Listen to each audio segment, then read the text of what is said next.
Clip number 108، اس میں آپ قرآن پاک کی سورہ آل عمران کی آیت نمبر 24 سے 26 کی تلاوت، ترجمہ اور تفسیر قرآن صراط الجنان سنیں گے۔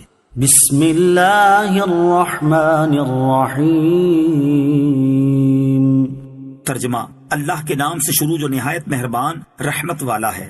ذلك بأنهم قالوا لن تمسنا النار إلا أياما معدودات وغرهم في دينهم ما كانوا يفترون۔ ترجمہ، یہ جرت انہیں اس لیے ہوئی کہ وہ کہتے ہیں ہرگز ہمیں آگ نہ چھوئے گی مگر گنتی کے چند دن، اور انہیں ان کی ایسی ہی من گھڑت باتوں نے ان کے دین کے بارے میں دھوکے میں ڈالا ہوا ہے۔ ذالک بأنہم قالوا، یہ جرت انہیں اس لیے ہوئی کہ وہ کہتے ہیں۔ آیت میں فرمایا گیا کہ یہودیوں کو اللہ عز و جل کی کتاب اور اس کے احکام سے منہ پھیرنے کی یہ جرت اس لیے ہوئی کہ انہوں نے اپنی نجات و بخشش کے من گھڑت خیالات پال رکھے ہیں، جن میں سے ایک یہ ہے کہ یہ کہتے ہیں ہمیں جہنم کی آگ ہرگز نہ چھوئے گی مگر گنتی کے چند دن، یعنی 40 دن یا ایک ہفتہ، پھر کچھ غم نہیں۔ یا یہودی کہتے ہیں کہ ہم اللہ عز و جل کے پیارے ہیں۔ اللہ تعالیٰ نے اس طرز عمل پر فرمایا کہ ان کی ایسی ہی من گھڑت باتوں نے ان کے دین کے بارے میں انہیں دھوکے میں ڈالا ہوا ہے۔ عمل سے منہ پھیر کر امید کی دنیا میں گھومنے کا انجام ہمارے لیے اس میں درس عبرت ہے۔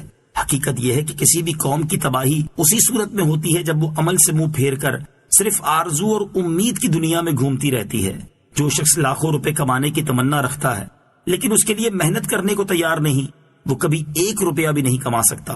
جو قوم ترقی کرنے کی خواہش مند ہو لیکن اپنی بدعمالیاں، کام چوریاں اور خیانتیں چھوڑنے کو تیار نہیں، وہ کبھی ترقی کی شاہراہ پر قدم نہیں رکھ سکتی۔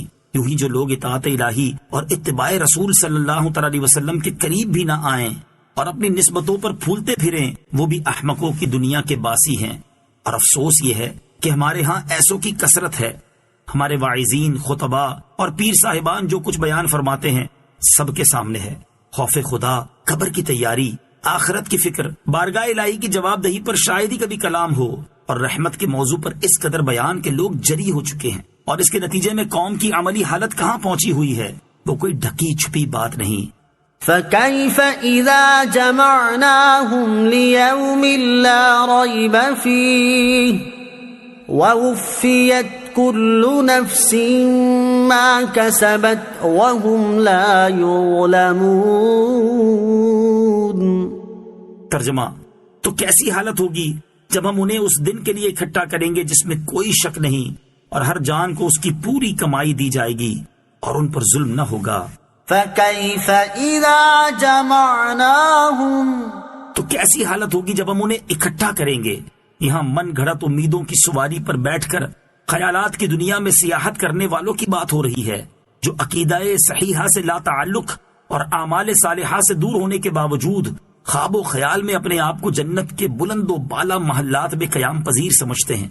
ان کے متعلق فرمایا کہ قیامت کے دن ان لوگوں کی کیسی حالت ہوگی جب ہم انہیں جمع کریں گے اور جب انہیں ان کے اعمال کا پورا پورا بدلہ دیا جائے گا۔ قُلِ اللَّهُمَّ مَالِكَ الْمُلْكِ تُؤْتِي الْمُلْكَ مَن تَشَاءُ وَتَنزِعُ الْمُلْكَ مِمَّن تَشَاءُ وَتُعِزُّ مَن تَشَاءُ وَتُذِلُّ مَن تَشَاءُ بِيَدِكَ الْخَيْرُ إِنَّكَ عَلَى كُلِّ شَيْءٍ قَدِيرٌ۔ ترجمہ، یوں عرض کرو اے اللہ ملک کے مالک، تو جسے چاہتا ہے سلطنت عطا فرماتا ہے اور جس سے چاہتا ہے چھین لیتا ہے، اور تو جسے چاہتا ہے عزت دیتا ہے اور جسے چاہتا ہے ذلت دیتا ہے۔ تمام بھلائی تیرے ہی ہاتھ میں ہے، بے شک تو ہر شے پر قدرت رکھنے والا ہے۔ قل اللہم مالک الملک، یوں عرض کرو اے اللہ ملک کے مالک۔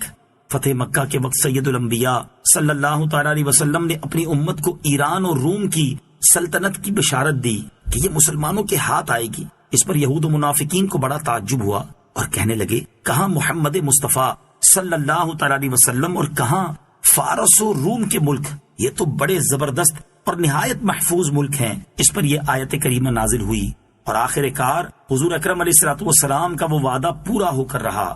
سلطنت و حکومت بلکہ کائنات کا ذرہ ذرہ اللہ تعالیٰ کی ملک ہے، جسے چاہے عطا فرمائے۔ کتنی بڑی بڑی سلطنتیں گزری جن کے زمانے میں کوئی تصور بھی نہ کر سکتا تھا کہ یہ بھی کبھی فنا ہوں گی، لیکن اللہ مالک الملک کی زبردست قوت و قدرت کا ایسا ظہور ہوا کہ آج ان کے نام و نشان مٹ گئے۔